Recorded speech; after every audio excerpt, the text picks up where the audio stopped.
So, hello guys, welcome to a new video of lecture series. इस lecture series में मैं आप लोगों को अलग अलग टाइप के चीज़ें सिखाऊंगा मैथ्स से रिलेटेड टॉपिक पे. Of course as you see मेरे चैनल पे बहुत सारे टॉपिक के वीडियो होते हैं, तो ये एक सीरीज़ होगा जहाँ पे अभी मैं ये रिसेंट जो ISI एग्ज़ाम हुआ PhD का, जिसको कहते हैं JRF इन PhD जूनियर रिसर्च फेलोशिप, तो इसमें कुछ रिटन टेस्ट हुए थे. अभी तो इंटरव्यू भी हो गया है, तो मैं रिटन टेस्ट के बारे में क्वेश्चन को 1 by 1 सारे मतलब आपको करके सॉल्व करके दिखाऊंगा. ये जस्ट नॉर्मल सॉल्यूशन नहीं होगा, इसमें मैं आप लोगों को डीप रूटेड थिंकिंग सिखाऊंगा कि कैसे एक प्रॉब्लम को पाने से उसको सोचना होता है. जैसे आप ISI में अगर कोई क्वेश्चन आए तो जो अभी मैं बताऊंगा मतलब 2025 में आया है, अभी वो तो अगली बार ना भी आ सकता है, कोई नया क्वेश्चन आ सकता है, पर आप जितने स्टेप तक सोच के लिखेंगे उसके ऊपर आपको मार्क्स दिया जाएगा. तो एक्चुअली ऐसा होता है एग्ज़ाम, तो आपको वो चीज़ बहुत ध्यान में रखते हुए हर एक क्वेश्चन करना होता है. तो बेसिकली इसमें क्या होता है, मैं आपको सिखाऊंगा कि कैसे हर एक क्वेश्चन सोचना है. तो एक एक करके मैं क्वेश्चन बताऊंगा, एक वीडियो में एक क्वेश्चन बताऊंगा, ऐसे एक सीरीज़ बनाऊंगा. तो आप आगे मेरे साथ जुड़े रहिए और देखते रहिए वीडियो. तो पहला जो क्वेश्चन आता है, मैं पैटर्न आपको समझा देता हूँ. तो क्वेश्चन में दो टाइप का होता है. पहला 4 घंटे का एग्ज़ाम होता है, पहले 2 घंटा, फिर रेस्ट देके फिर 2 घंटा. पहले जो 2 घंटा है उसमें आपको जो फर्स्ट पार्ट है उसको कहते हैं MTA. तो मैं आप लोगों को दे दूँगा इसका PDF भी बना के आप लोगों को. मैं एक वेबसाइट है मेरा, उसमें दे दूँगा. मैं अब आगे आपको बताऊँगा कहाँ पर आपको वेबसाइट मिलेगा देखना है. तो अभी के लिए आप लोग देखिए कि हर एक क्वेश्चन का सॉल्यूशन. तो पहला जो पार्ट होता है उसको कहते हैं MTA, दूसरा जो पार्ट है उसको कहते हैं MTB. तो पहला पार्ट के लिए 2 घंटा, फिर रेस्ट थोड़ी देर, फिर दूसरा पार्ट स्टार्ट होता है. दोनों में ही आपको 8 क्वेश्चन मिलेगा. पहले 10 क्वेश्चन आता था, अभी नया जो पैटर्न है उसमें 8 क्वेश्चन आता है. तो हर एक क्वेश्चन मतलब 8 क्वेश्चन आपको सारे सब्जेक्टिव टाइप है, आपको डिस्क्रिप्टिव है, लिखना पड़ेगा, कोई MCQ नहीं है. और सारे क्वेश्चन को आपको स्टेप बाय स्टेप सॉल्व करना है. ठीक है, तो कैसे सोचना है हर एक क्वेश्चन इसके बारे में बताता हूँ. पहला जो क्वेश्चन आया था MTA पे, पहला फोरनून का, तो वो क्वेश्चन कैसा था मैं आप लोग को दिखाता हूँ. सो क्वेश्चन ये था कि show that limit capital N tends to infinity Pn, जहाँ पे P कोई भी पॉलिनोमियल है, ठीक है, n to infinity e⁻x² dx is equal to 0 for all polynomials Px belonging to Rx. ठीक है, जो हमारा रिंग है Rx, ring with variable x, जो x है इसको कहते हैं इंडिटरमिनेट या फिर एक ट्रांसेंडेंटल नंबर. तो इससे हम पॉलिनोमियल ले रहे हैं. तो अब इस क्वेश्चन को पहले सॉल्व करने से पहले इसके बारे में समझते हैं कि क्वेश्चन क्या कह रहा है. तो कोई भी हमें पॉलिनोमियल अगर लेंगे तो कुछ x के पावर में होगा. ठीक है, अब हमें दिखाना क्या है कि हम इसको लिमिट ले रहे हैं और कोई भी कैपिटल N ले रहे हैं, जिस N को हम बढ़ा रहे हैं. तो बेसिकली इसका सॉल्यूशन करने के लिए पहले आप लोगों को इसका विजुअलाइज करना होगा आपके दिमाग में, फिर आप इसको आगे अप्रोच कर पाएंगे. वैसे तो डायरेक्ट मैं अप्रोच बता सकता हूँ, पर आपको विजुअलाइज करना है. तो बेसिकली देखिए, इधर कहीं पे N होगा और उसके बाद से आपको इंटीग्रेट करना है. तो जो ग्राफ है, ग्राफ कैसा हो रहा है, ये जो पॉलिनोमियल है अभी e⁻x². अब देखिए e⁻x² का अगर आप नॉर्मल ये वाला इंटीग्रेशन आप करते और n टेंड्स टू इन्फिनिटी करते, तो डेफिनेटली ये क्या होता है, अपना 0 पे जाता. ऐसा क्यों? तो विजुअलाइज कीजिए कि ये जो ग्राफ है, ये ग्राफ कुछ इस टाइप का होगा. तो अगर हम धीरे धीरे आगे बढ़े तो इंटीग्रेशन क्या हो रहा है, बिल्कुल नलीफाई हो रहा है. मतलब कोई इंटीग्रेशन हम कर ही नहीं रहे, वैसे ही 0 की ओर जा रहा है ना. तो इस चीज़ को हमें ध्यान में रखना है।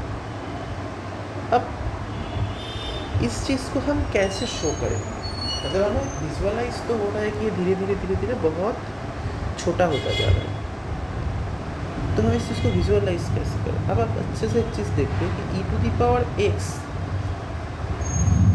अगर है तो इसका एक्सप्रेशन एक्चुअली क्या होता है फॉर एनी रियल नंबर, हमें क्या पता है 1 + x + x² / 2 factorial and so on. देखिए फॉर ऑल x है ना, कोई भी x के लिए ये वाला हमारा एक्सप्रेशन होता है। अब एक मज़ेदार चीज़ इसमें है, इंटरेस्टिंग, अगर हम इसमें x² लगा दें तो क्या होगा, x⁴ / 2 फैक्टोरियल, कुछ नहीं है ना, तो ये हमारा आ जाएगा। अगर हम x लें, x की जगह मैंने बस x² पुट कर दिया, ठीक है, तो ये बात है। अब हम आगे देखते हैं। तो अब देखिए ये, अगर अब क्वेश्चन आ सकते हैं, अगर आपके मन में क्वेश्चन आ सकते हैं, ये प्रॉब्लम क्या हम x ना पकड़ के, मतलब x² ना दे के x से कर सकते थे, तो देखते हैं आगे। तो पहले x² से देखते हैं। अब देखिए ये जो चीज़ है, इससे हम क्या कह सकते हैं, ये हमें पहले तो समझना होगा इस चीज़ से कि e⁻x² हम क्या कह सकते हैं, ग्रेटर देन e⁻x² है कि नहीं, या फिर n/n factorial for all x है कि नहीं। क्योंकि देखिए ये जो सारे हैं, अच्छे से देखिए, ये जो सारे x है, कोई भी x अगर हम रियल नंबर से ले, x² क्या है, पॉजिटिव टर्म, तो ये जो टर्म है पॉजिटिव टर्म है, तो हर जो समंड है ये सारे पॉजिटिव है, तो ये हमेशा x² n, मतलब ये जो nth टर्म में आएगा ना, ये वाला पार्ट, तो nth टर्म पे आएगा, तो इससे बड़ा होगा, क्योंकि आगे सारे पॉजिटिव ऐड हो रहा है, तब जाके हम इक्वल कर पा रहे हैं ना टेलर सीरीज के थ्रू। तो ये हमेशा हम ग्रेटर देन लिख सकते हैं, या फिर ग्रेटर देन और equal to, precisely equal to कभी कभी, तो है ना, मतलब फॉर ऑल n के लिए, फॉर ऑल n। वैसे तो ग्रेटर देन होगा अगर n ग्रेटर देन 1 है, n अगर हमारा 0 है तभी इक्वल हो सकता है फॉर x = 0 के लिए, है ना, दूसरे टाइप पे नहीं होगा। देखिए n अगर 0 है तो ये 1 हो जाएगा इस साइड, और x अगर 0 है तो e⁻0 1 हो जाएगा, तभी इक्वल होगा। तो इन जनरल ये ग्रेटर देन ही होगा प्योरली, तो ये हमें इक्वेशन से भी दिख रहा है कि प्योरली ग्रेटर देन होगा, बस x 0 के लिए 1 आ जाएगा तभी बस इक्वल होगा, अदरवाइज x से कोई भी और वैल्यू के लिए ये कभी भी क्या होगा, e⁻x का वैल्यू हमेशा ग्रेटर देन 1 रहेगा, राइट। अगर आप कुछ भी e के पावर में ऐड कर दो तो हमेशा ग्रेटर देन 1 रहेगा, राइट, क्योंकि e खुद ग्रेटर देन 1 है, और e के ग्रेटर देन 1 वाले कोई भी रियल नंबर के ऊपर आप कुछ भी पॉजिटिव पावर दे तो वो हमेशा क्या होगा, positive, this is important, positive power दे तो हमेशा वो ग्रेटर देन होगा, क्योंकि ये पॉजिटिव पावर है, तो कोई दिक्कत नहीं है कि नहीं, right, right, so very nice. अब हम आगे बढ़ते हैं इस चीज़ पर। अब बस इसी चीज़ को हम e⁻- में कर दें, मतलब मैं दोनों तरफ 1/, लगा रहा हूँ, तो लेस देन इक्वल टू हो जाएगा, बिल्कुल सिंपल है कि नहीं, 2n लगा देते हैं, है ना। That means e⁻x² is less than equal to n factorial over x⁻2n, right. So इतना ही था। अब मैं कोई भी पॉलिनोमियल ले रहा हूँ, देखिए इस पॉलिनोमियल को आप लिख लीजिए समथिंग लाइक दिस, बेटर कि p0 p1x p2x², ये क्या होगा, pm और may be pn x⁻n, right, very good. तो अगर मैं इसमें कैपिटल N इनपुट करता हूँ तो what is the value, this is simply like that n to the power n। Yes, तो ये जो इसका डिग्री है मैं वही वाला n ले रहा हूँ इसमें। क्यों? अब अगर मैं इस इक्वेशन पे इसको इसके अंदर भेज दूँ तो क्या होगा? Pn into e to the power minus x square is less than equal to क्या होगा? Pn इंटू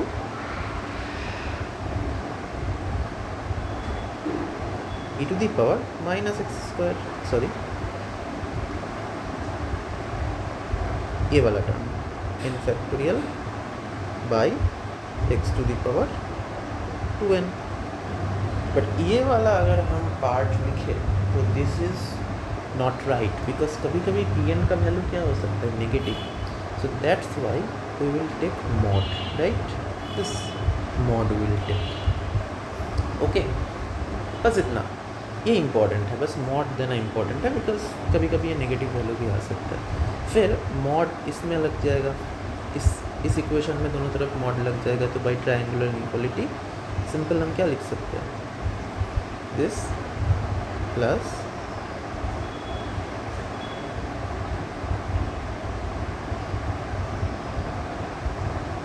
क्योंकि n तो पॉजिटिव है तो उसमें मैं मॉड नहीं लगा रहा, ये पूरा चीज़ into n factorial divided by x to the power 2n। अब अच्छे से इस इक्वेशन को हमने देख लिया। अब हम इस इक्वेशन के दोनों तरफ क्या करेंगे? इंटीग्रेट करेंगे, ठीक है? तो अच्छे से देखते हैं, इस इक्वेशन के दोनों तरफ हम इंटीग्रेशन लगा रहे हैं n टू इन्फिनिटी।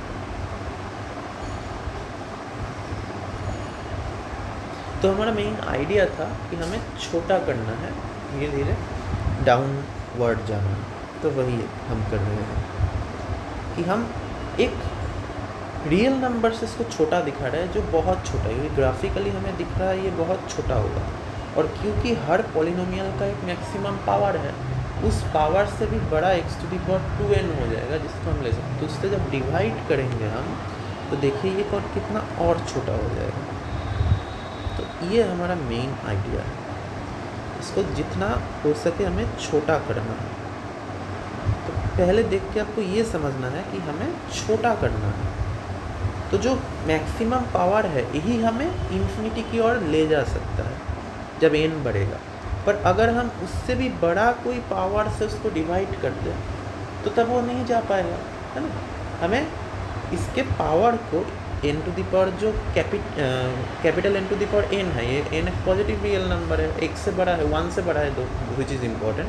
तो 1 से बड़ा कोई भी रियल नंबर के पावर अगर नेगेटिव हो जाए और नेगेटिव पावर अगर बढ़ता जाए, समझिए, तो क्या होगा?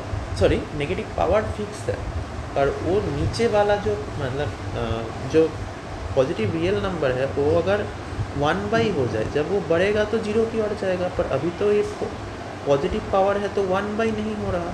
तो अगर नेगेटिव पावर हो जाए तो 1/, हो जाएगा, तभी 0 की ओर जाएगा। तो हमें पॉजिटिव पावर को कैसे भी करके नेगेटिव में लाना है। कैसे नेगेटिव में ला सकते हैं कि उसको और बड़ा पावर से डिवाइड कर दें, तो उसी बड़ा पावर को हम इस एक्सप्रेशन से ला रहे हैं। तो ये इम्पोर्टेंस है कि e to the power x में किसी भी हद तक का बड़ा पावर का पॉलिनोमियल का डिग्री है, पर क्योंकि Pn एक फिक्स्ड पॉलिनोमियल है तो उसको एक फिक्स्ड पावर है। पर e टू दी पावर एक माइनस एक्स स्क्वायर के टेलर सीरीज में किसी भी हद का पॉलिनोमियल का पावर, किसी भी तरह के मतलब किसी भी हाईएस्ट डिग्री का पॉलिनोमियल को वो एक्सीड कर सकते हैं पावर में, क्योंकि उसमें हर पावर है। ये इम्पोर्टेंट है, इसी फैक्ट को हम काम पे लगा रहे हैं। बाकी इसमें n फैक्टोरियल का इतना इम्पोर्टेंस नहीं है, क्योंकि वो तो ये है कांस्टेंट है। बाकी x to the power 2n है, जिसको हम इंटीग्रेट कर रहे हैं कैपिटल n से। अब देखिए बहुत सिंपल है, ये सब तो बस कांस्टेंट है, ये तो बाहर निकल जाएगा, ये भी कांस्टेंट है, बट इसके ऊपर इंटीग्रेशन होगा।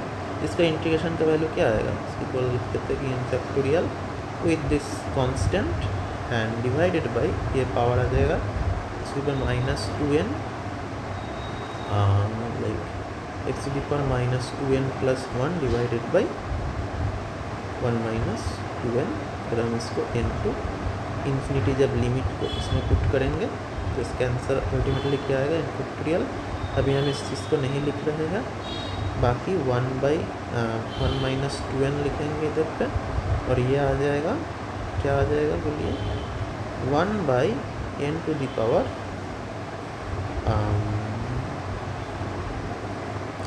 2n माइनस 1 ना, या ओके। तो definitely 2n minus 1 is greater than 2n। तो जब हम, अब देखिए, अब जब हम इस एक्सप्रेशन को खोलेंगे इसमें, तो highest n to the power capital N है, तो हम वो वाला हाईएस्ट जो भी है, या फिर हम एक काम कर सकते हैं, इन जो P0 P1 Pn है इनके सबका मैक्सिमम ले सकते हैं, कुछ भी कर सकते हैं इसको, anyway less than equal to हम ऐसा लिख सकते हैं n factorial by 1 minus 2n, ये तो कांस्टेंट है, इसको एज इट इज़ रख देते हैं। वैसे देखिए 1 माइनस 2n निकल के आया ना, विच इज़ अच्छा 1 सेकेंड, या ये हो जाएगा 2n माइनस 1, बिकॉज इसमें एक नेगेटिव टर्म आएगा तो वो इसमें एब्जॉर्ब होके, है ना, सो वो आ जाएगा, राइट, यस 2n माइनस 1 आ जाएगा। और बाकी इसका आ गया हमारा मैक्सिमम, इनके मैक्सिमम इसमें कुछ हम m नाम दे देते हैं, कैपिटल M, और ये आ जाएगा समथिंग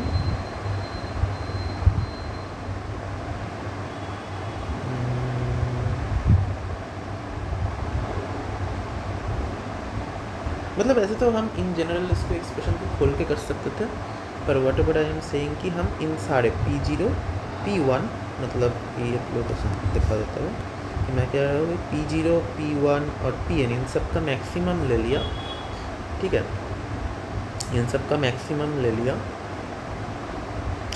या फिर नहीं, या फिर एक काम करते हैं, सारे के पावर को ये n ले लेते हैं, क्योंकि n ग्रेटर देन 1 है, तो अगर हम सबके पावर को n लगा देंगे तो वो ग्रेटर देन हो जाएगा, तो ये सारा कॉमन आ जाएगा मेरा इसके साथ, और n कैपिटल आ जाएगा, लेस देन इक्वल टू हो जाएगा, क्योंकि n के जितने पावर देंगे, क्योंकि n 1 से बड़ा है, जितना बड़ा पावर देंगे उतना बड़ा होगा, तो सबको अगर n कैपिटल N में कन्वर्ट कर दें, पावर n में कन्वर्ट कर दें, तो ये लेस देन इक्वल टू आ जाएगा ना।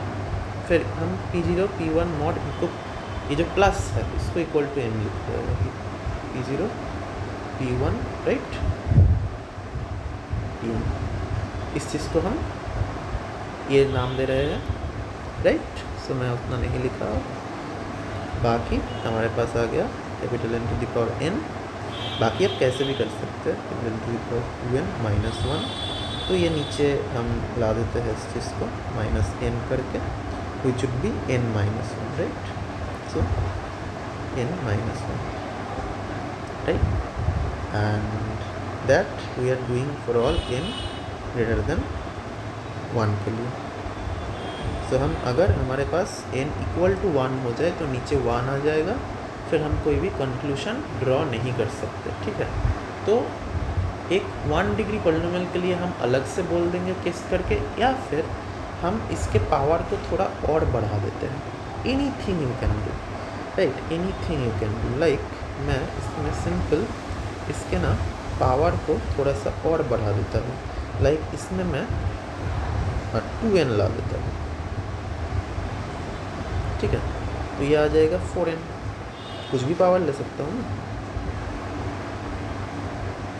तो ये आपको एडजस्ट कर लेना है, तो इसको 2n कर दीजिए, इसको 4n कर दीजिए, इसको 2n कर दीजिए, इसको 4n कर दीजिए, जहाँ जहाँ चेंज करना है कर दीजिए, 4n हो जाएगा, 2n हो जाएगा, 2n हो जाएगा, 2n हो जाएगा हमारा, इसमें क्या आ जाएगा 4n ना, तो ये आ जाएगा 4n 4n 2n 4n, ये फिर आ जाएगा 3n, right, 4n minus 1 minus 3n। अब देखिए n आप ग्रेटर देन इक्वल टू 1 होगा तो पुट कीजिए, ये हमेशा नॉन ज़ीरो रहेगा, मतलब पॉजिटिव रहेगा, क्योंकि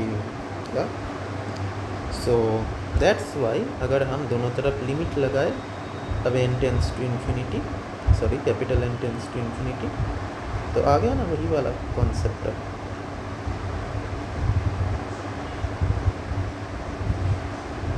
लेस देन इक्वल टू, ये तो कांस्टेंट है, ये तो कैपिटल एन के ऊपर डिपेंड नहीं कर रहा, ये तो डिग्री के ऊपर डिपेंड कर रहा है पॉलिनोमियल का, ये भी एक कांस्टेंट है, ये भी बस सम है ना, एन के सम से।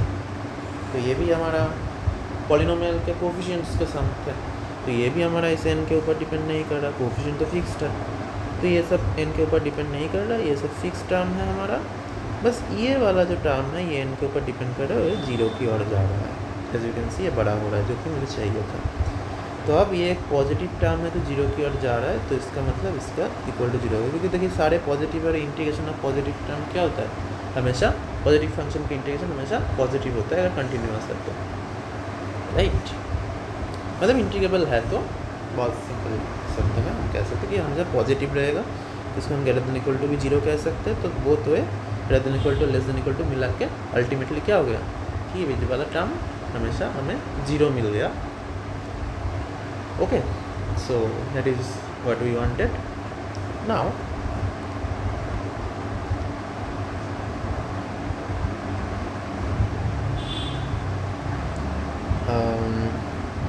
ओके, बट देखिए हमें चाहिए क्या था, हमें चाहिए था इस वाले का इंटीग्रेशन। अब बहुत सिंपल है, अब हम इंटीग्रेशन के ये वाला प्रॉपर्टी लगा देंगे कि जो mod n to infinity P N is पर minus x square is less than equal to, हमारा इंटीग्रेशन बाहर आ जाता है जो इंटीग्रेशन का हमारा प्रॉपर्टी होता है।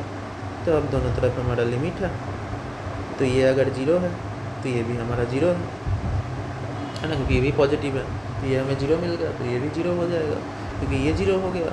तो मॉड, अब मॉड के अंदर लिमिट आ जाता है तो अंदर चला जाएगा लिमिट, फिर ये वाला मॉड टर्म जीरो हो जाएगा, पूरा लिमिट के साथ मॉड टर्म जीरो हो जाएगा, मतलब अंदर का वैल्यू कोई भी रियल नंबर, ये एक रियल नंबर होगा है ना, ये वाला जीरो आ जाएगा क्योंकि ये लेस देन इक्वल टू, तो सॉरी इक्वल टू होगा, तो ये वाला जीरो आ जाएगा। अब किसी भी रियल नंबर का मॉड जीरो है मतलब वो रियल नंबर ही जीरो है। तो फाइनली हम ऐसे कर सकते हैं कि तो स्टेप बाय स्टेप मैंने बताया, इतना तो आपको करने की ज़रूरत नहीं है, बस आप जिस्ट कर लेना इस चीज़ का और अब सॉल्व कर देना, तो ये खत्म हो जाएगा। ये पढ़ा के आधा घंटा एक क्वेश्चन के अंदर। अब क्यों ऐसा मैंने किया, आपको नहीं करना है, आपको 10 मिनट में इसको उतार देना है। मैंने तो समझा के आप लोगों को क्या कि हर स्टेप में आपको ये चीज़ लिखना, इतना भी ना लिखे तब भी चलेगा, पर मैंने आपको समझाने के लिए कि स्टेप कि आपको कैसे एक एक स्टेप को अप्रोच करना है, राइट। तो एक भी स्टेप में आपको गलती नहीं करना है, हर स्टेप को आपको अच्छे से समझा देना है। जैसे इसमें मॉड हमने नहीं लगाते तो क्या गड़बड़ हो सकता था, वो मैंने आपको समझाया। अब आप इस स्टेप को लिखिए कि मॉड जीरो की ओर जा रहा है, तो मॉड क्योंकि जा रहा है तो मॉड बाहर जाएगा, इंटीग्रेशन का ये वैल्यू आ जाएगा। अब क्योंकि ये पॉजिटिव फंक्शन है, पॉजिटिव फंक्शन का इंटीग्रेशन हमेशा हमारा पॉजिटिव रहेगा, पर हमारा नेगेटिव आ रहा है और जीरो आ रहा है तो इक्वल टू जीरो हो जाएगा। ये वाला स्टेप बहुत इंपॉर्टेंट है जो आपको बोलना पड़ेगा, राइट। देन फाइनली आपका ये चीज़ ख़त्म हो जाएगा। मोर प्रिसाइसली आप लोगों को ये चीज़ बोलना इसमें ज़रूरी है कि ये कंटिन्यूअस फंक्शन है और एक पॉइंट में आपका इसमें पॉजिटिव वैल्यू मिल रहा है, बेसिकली हर पॉइंट में पॉजिटिव वैल्यू मिल रहा है। तो रिजल्ट हमारा था continuous function with one point positive, और एक पॉइंट में आपका कंटिन्यूअस है, इसका मतलब उसके नेबरहुड में ही बेसिकली कंटिन्यूअस है उस पॉइंट के, राइट। सो किसी एक पॉइंट में कंटिन्यूटी का मतलब क्या है, पॉइंट वाइज कंटिन्यूटी का मतलब होता है कि if we pick any point from the real number, so around the neighborhood of the point, right, we discuss continuity, right। अगर एक हमारा पॉइंट में कंटिन्यूटी है तो उसका एक नेबरहुड में हम अगर पॉजिटिव है फंक्शन तो उसके एक नेबरहुड में हम कह सकते हैं तो फंक्शन इज पॉजिटिव। मतलब let me explain what I am talking about. Let result, right, what we are using, let f from R to R for now is continuous at a belongs to R, and if f of a is positive then there exists a neighborhood, right, NVH neighborhood, let's say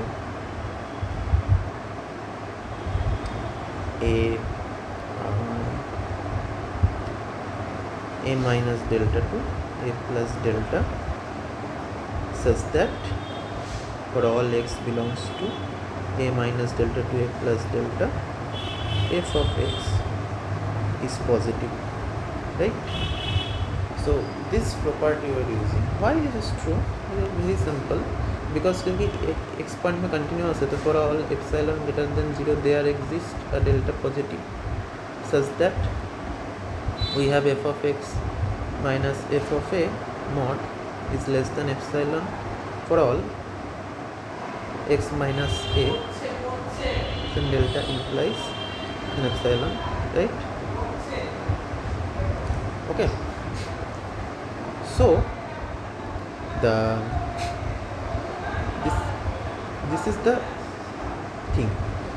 now अब देखिए इस चीज़ को अगर हम खोलें, मैं अब अच्छे से सब चीज़ को समझा देता हूँ। तो इस चीज़ को हम खोले तो हम इस चीज़ को कुछ ऐसे लिख सकते हैं। देखिए इस चीज़ को हम कैसे लिख सकते हैं, like F of x plus epsilon और लेस देन, है ना, F of A minus epsilon. अब देखिए एफ ऑफ ए तो पॉजिटिव है और एप्सिलॉन को हम इतना छोटा ले रहे हैं कि ये भी पॉजिटिव हो, ये कर सकते हैं। और उस एप्सिलॉन के लिए हमें एक डेल्टा मिल रहा है, तो ये एक नेबरहुड मिल रहा है ए का, जिसमें एफ ऑफ एक्स हमारा क्या रह रहा है, पॉजिटिव से बड़ा हो रहा है ना। तो ये वाला पॉजिटिव कर सकते हैं, तो ये हमेशा पॉजिटिव से बड़ा रहेगा जब इस डेल्टा नेबरहुड में रहेगा।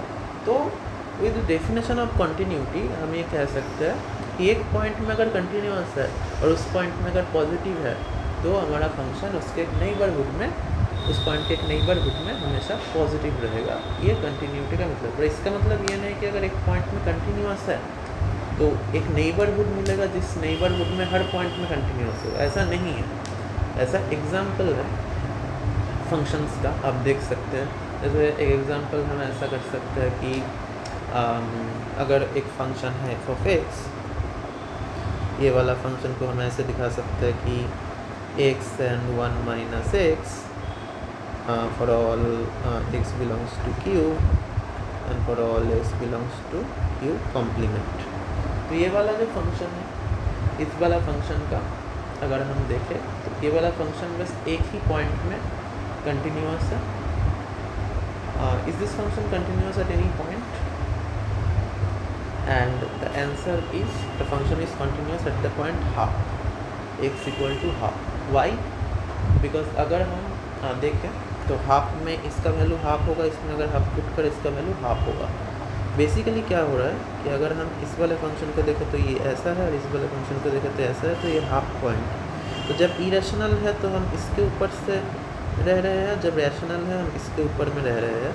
पर रैशनल पॉइंट्स इरेशनल पे जाता है और इरेशनल पॉइंट भी हम रैशनल पॉइंट में कन्वर्ज करता है। तो ये हाफ इरेशनल पॉइंट से हम ये हाफ के पास आ सकते हैं, रैशनल पॉइंट के से भी हम हाफ के पास आ सकते हैं। अब हम कोई भी सीक्वेंस ले रहे हैं जो हाफ में कन्वर्ज कर रहे हैं, तो इसमें इरेशनल से भी हम हाफ के पास आ सकते हैं, रैशनल से भी हाफ के पास आ सकते हैं। तो कोई भी सीक्वेंस हमने रैशनल से बना, इरेशनल से बना, तो हम हाफ के पास आ सकते हैं। और हाफ के पास जब इरेशनल से आएंगे तब ये हाफ की ओर चला जाएगा इस वाले सीक्वेंस से, और इस वाले सीक्वेंस से भी हाफ की ओर जाएगा। तो बस हाफ पॉइंट है वहीं पे कन्वर्ज करेगा, और बाकी कोई भी पॉइंट आप लीजिए, देखिए अलग अलग जगह चला जाएगा। लाइक ये वाला पॉइंट में अगर जाए तो इसमें जाएगा, कन्वर्ज करेगा। अगर हम रैशनल से जाए तो इरेशनल से जाए तो इसमें कन्वर्ज करेगा, रैशनल से जाए तो वही जगह पे 0 पे कन्वर्ज करेगा। तो ऐसे अलग अलग हो जाएगा। तो ये बहुत एक स्टैंडर्ड एग्जांपल है जो कि एक ही सिंगल पॉइंट में कन्वर्ज करता है। ऐसे आप साइन एक्स कॉस एक्स ले सकते हैं, जो बस कौन से साइन एक्स कॉस एक्स का कार्ड जहाँ पे मतलब इंटरसेक्ट करता है वही पॉइंट में बस कंटिन्यूस होगा। तो ऐसा बहुत ही बढ़िया एग्जांपल्स होते हैं। तो मैंने आपको फुली बता दिया सारे थ्योरी के साथ कि क्या होता है। तो वीडियो थोड़ा सा लंबा हो गया, आधा घंटा हो गया। आप फटाफट आप लोगों को बता देता हूँ कि आपका ये PDF आपको कहाँ मिल जाएगा, तो उस वाले चीज़ को, और भी मटेरियल्स आगे मैं जो बनाऊँगा आपको कहाँ मिल जाएगा, और जो क्वेश्चन है उसको भी मैं अपलोड कर दूँगा। तो ये भी आपको कहाँ पे मिल जाएगा सब बता दो, फिर खुद भी आप प्रैक्टिस कर सकते हैं। खुद प्रैक्टिस कीजिए, फिर आके मेरा सुनिए, अगर आपको देखना है किसी जगह पे मतलब डाउट हो रहा है तो मेरा वीडियो देख लीजिए। मेरे वीडियो में पूरा रिलाई मत कीजिए, मैं पूरा बताता हूँ आप लोगों को हर थ्योरी के साथ। So that's it. सो आपको ये गूगल क्रोम पे आ जाना है, ठीक है। और गूगल क्रोम पे आ जाने के बाद आप लोगों को सिंपल आपको एक काम करना है, इसमें एक न्यू टैब ओपन करके आपको गूगल क्रोम में ये ब्राउज़र पे आप बस ये वाला, अब मैं डिस्क्रिप्शन में भी दे दूँगा, .it आप सर्च कीजिए या .com कुछ भी आप सर्च कीजिए, फिर एंटर कर दीजिए। तो सॉरी बेसिकली मेरा नेट ऑन नहीं है, तो let me connect internet and let's. अब ब्राउज़र पे सिंपल बहुत छोटा सा देखिए मेरा ये है atrajit.it या फिर atrajit.com कर सकते हैं। तो बहुत सारे मैं दिखा आप लोगों को सारे डोमेन दे दूँगा, कोई भी डोमेन पर जाइए, सिंपल आपके पास ये वाला वेबसाइट आ जाएगा।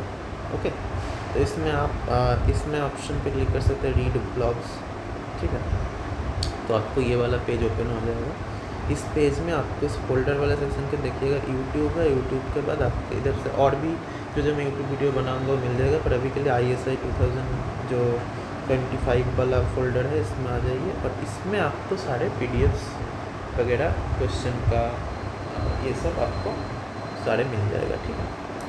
तो क्वेश्चन भी मैं अपलोड कर दूँगा नाम के साथ, आपको ढूंढने में आसानी हो जाएगा। तो दैट्स इट। और बाकी आपको अगर मेरा कॉन्टैक्ट वगैरह देखना है कि कॉन्टैक्ट, तो आप मुझे इस ईमेल में मेल कर सकते हैं अगर आपको कोई प्रॉब्लम हुआ क्वेश्चन रिलेटेड। तो अगर मुझे टाइम मिला मैं आपको ईमेल का रिप्लाई दे दूँगा। और बाकी ये गिटहब है मेरा, ये लिंक्डइन है, ट्विटर है, ये सब चेकआउट अगर मन करे तो कर सकते हैं।